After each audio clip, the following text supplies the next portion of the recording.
अस्सलाम वालेकुम। आज हमारा टॉपिक है वर्क एट हाइट या fall protections. Work at height का मतलब है कि आप ज़मीन की सरफेस से ऊंचाई पे कोई काम कर रहे हो। अगर उस ऊंचाई से कोई एक्सीडेंटली अनबैलेंस हो के कोई शख्स या कोई वर्कर या कोई टूल वहाँ से गिर जाए तो वो फॉल इंसिडेंट कहलाता है और उसके लिए फॉल प्रोटेक्शंस अडॉप्ट किए जाते हैं उस सेफ्टी से बचने के, उस इंसिडेंट से बचने के लिए। फॉल हज़ार्ड्स को अगर आप इसकी डेफिनेशन देख लें, a fall hazard is anything at your work site that could cause you to lose your balance और lose bodily support and result in a fall. अगर काम करते हुए वहाँ से आप अपना बॉडी लूज़ करें, बैलेंस लूज़ करें और गिर जाएं तो उसको फॉल हज़ार्ड कहते हैं। Falls are the largest cause of accidental death और इंजरी। फॉल्स जो है ना, एक इंजरी और डेथ का एक मेजर रीजंस है, स्पेशली वर्क प्लेस में जिसमें वर्कर हाइट पे काम कर रहे होते हैं। तो वहाँ पे डिफरेंट सेफ्टी मेजर्स लिए जाते हैं जो अगले स्लाइड पे बताएंगे आपको।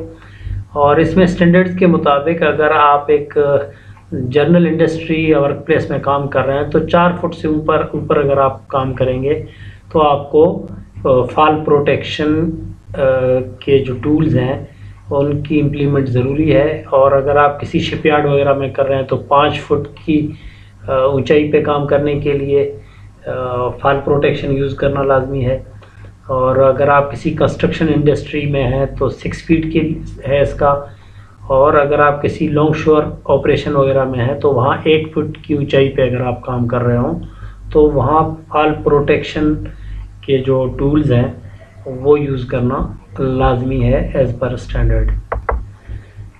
कॉजेज़ ऑफ फॉल क्या हैं, गिरने के रीजंस क्या होते हैं, नॉर्मली वजूहात क्या होते हैं वो आपको बताएंगे। उसके बाद उसके प्रिकॉशंस बताएंगे कि किस तरह उनसे बचा जा सकता है। इसमें सबसे पहले फॉलिंग फ्रॉम हाइट, ऊपर से किसी शख्स के गिर जाने को। फॉल ऑफ मटेरियल्स, के ज़मीन की ऊंचाई पे काम करते हुए कोई मटेरियल वहाँ से गिर जाए। पुअरली मेंटेन्ड हाइट, अगर हाइट आप प्रॉपरली मेंटेन नहीं करेंगे तब भी गिरने के चांसेस हैं। सपोज़ 7 फुट ऊंचाई पे आपको काम करना है और 4-5 फुट का आपने स्कैफोल्डिंग लगाया और प्रॉपर डिस्टेंस पे जहाँ पे काम करना है वहाँ पे आपकी स्कैफोल्डिंग या आपकी जो सरफेस है वो प्रॉपर हाइट पे नहीं है, ये भी एक रीज़न होता है उसका। वर्टिकल डिस्टेंस, आपकी जो स्कैफोल्डिंग है वो उसकी वर्टिकल डिस्टेंस एज पर स्टैंडर्ड नहीं है और ऊंचाई ज़्यादा है, वर्टिकल डिस्टेंस कम है, तब भी इंसिडेंट के चांसेस हैं, ये भी एक रीज़न है। पुअर लाइटिंग की वजह से भी फॉल हो सकती है, फॉल इंसिडेंट। और improper equipments or poor fixing, आपके जो इक्विपमेंट्स वहाँ पे जो स्कैफोल्डिंग के हैं वो प्रॉपरली फिक्स्ड ना हो और इक्विपमेंट प्रॉपर ना हो तब भी फॉल इंसिडेंट हो सकता है।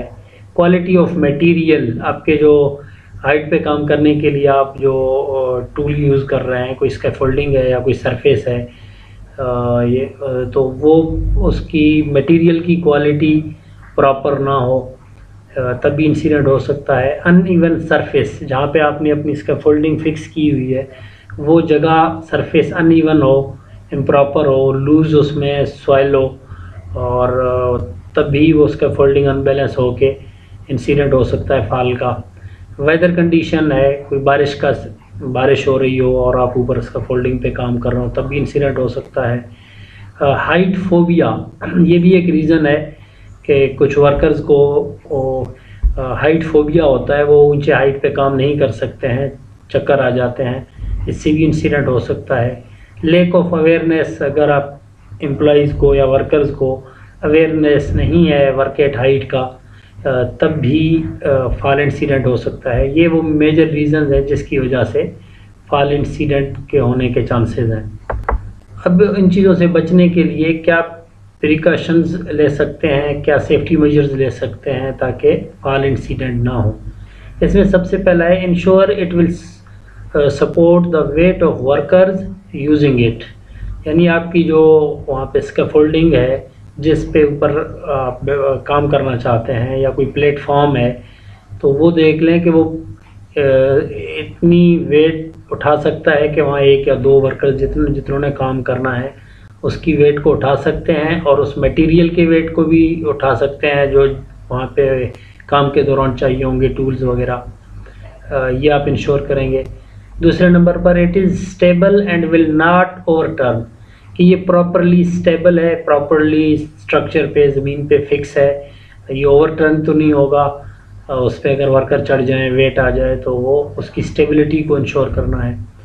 नंबर 3 पे it footed on stable ground or on a stable support और स्ट्रक्चर, कि वो स्ट्रक्चर पे लूज सॉइल पे तो नहीं है, उसके जो नीचे प्लेट्स हैं आपके स्कैफोल्डिंग के वो प्रॉपरली फिक्स्ड हैं, डी और आपके जो उसके डी रिंग्स वगैरह हैं वो प्रॉपर हैं, ये चीज़ इंश्योर करना है। प्रोवाइड्स एडिक्वेट वर्किंग स्पेस, के ऊपर जिस प्लेटफॉर्म पे आप काम करेंगे वहाँ पे वर्किंग स्पेस प्रॉपर है। अगर 2 बंदों ने काम करना है या 1 ने करना है तो उसके लिए वहाँ स्पेस और टूल रखने के लिए स्पेस काफ़ी है, इस चीज़ को इंश्योर करना है। प्रोवाइड गार्ड रेल्स, बैरियर वगैरह, यानी गार्ड रेल उस पर मौजूद है चारों तरफ जहाँ आप काम करेंगे, रेलिंग अवेलेबल है उसमें या बैरियर्स अवेलेबल हैं कि फॉलिंग के चांसेस ना हो। ओपन एजेस पे, जहाँ पे ओपन एजेस हैं वहाँ पे भी रेलिंग लगानी है। Inspection of fall protection equipment before use, जितने आपके फॉल प्रोटेक्शन इक्विपमेंट्स हैं उनकी इंस्पेक्शन आपने करनी है बिफोर यूज़ से पहले, जिसमें उसके हार्डवेयर्स हैं, डी रिंग्स हैं, बकल्स हैं, कनेक्टर्स हैं। इसके लिए एक चेक शीट होता है, उस चेक शीट के मुताबिक 1 बाय 1 आप वेरीफाई करेंगे और उनकी इंस्पेक्शन करेंगे और उनकी स्टेबिलिटी को, उन चीज़ों को वेरीफाई करके तब उस पर काम करेंगे। Full body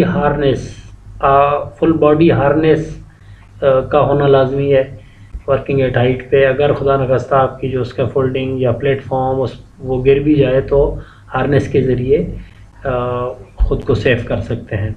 tie up of harness with anchor point, किसी करीबी एंकर पॉइंट उसको कहते हैं जो जिस जगह पे आप अपना हार्नेस बांधेंगे, और मजबूत जगह उस पर होना चाहिए कि अगर आपकी लैडर या स्कैफोल्डिंग गिर भी जाए तो आप प्रॉपरली वहाँ पे हैंग होंगे और गिरेंगे नहीं। वर्क प्लेटफॉर्म इज़ सफिशिएंट, कि वर्क प्लेटफॉर्म उसका ऊपर जो है वो सफिशिएंट है और उसकी स्ट्रेंथन और वेट के हिसाब से प्रॉपर है। रेलिंग अवेलेबल है उसमें, मतलब बैरियर और रेलिंग की अवेलेबिलिटी को इंश्योर करना है। टूल्स आर प्रॉपरली प्लेस्ड, जो टूल्स हैं जो आप यूज़ करेंगे वहाँ पे वो प्रॉपर जगह पे रखे हुए हैं। ऐसा नहीं हो कि टूल गिर जाए और नीचे जो आपके वर्कर्स हैं उन पे चोट लग जाए, इंजरी हो जाए, उस चीज़ को भी इंश्योर करेंगे। अनवांटेड मटेरियल्स को रिमूव करेंगे वहाँ से। इसके अलावा नॉर्मल वेदर कंडीशन है, आप इस चीज़ को इंश्योर करेंगे। वेदर कंडीशन भी ज़रूरी है कि बारिश के सीजन्स में इस तरह के काम से अवॉइड किया जाए। Availability of rescue workers promptly, मतलब कि आपके पास रेस्क्यू के लिए टीम की या चीज़ों की अवेलेबिलिटी भी ज़रूरी है कि अगर स्कैफोल्डिंग गिर जाता है, कोई इंसिडेंट हो जाता है तो हार्नेस से उस बंदे को सेफली वहाँ से रेस्क्यू किया जाए, इस चीज़ को आप इंश्योर करेंगे। Permit to work system properly implemented है, वर्क एट हाइट का परमिट लिया हुआ है और उस परमिट के मुताबिक, चेकलिस्ट के मुताबिक उन चीज़ों की इंस्पेक्शन हो गई है।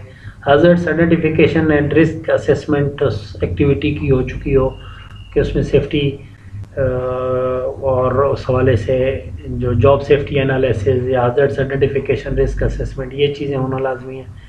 प्रॉपर सुपरविज़न हो उस पर, अगर आप हाइट पे काम कर रहे हैं, ये वो चीज़ें हैं जिनको आप इम्प्लीमेंट करके सेफली हाइट पे काम कर सकते हैं।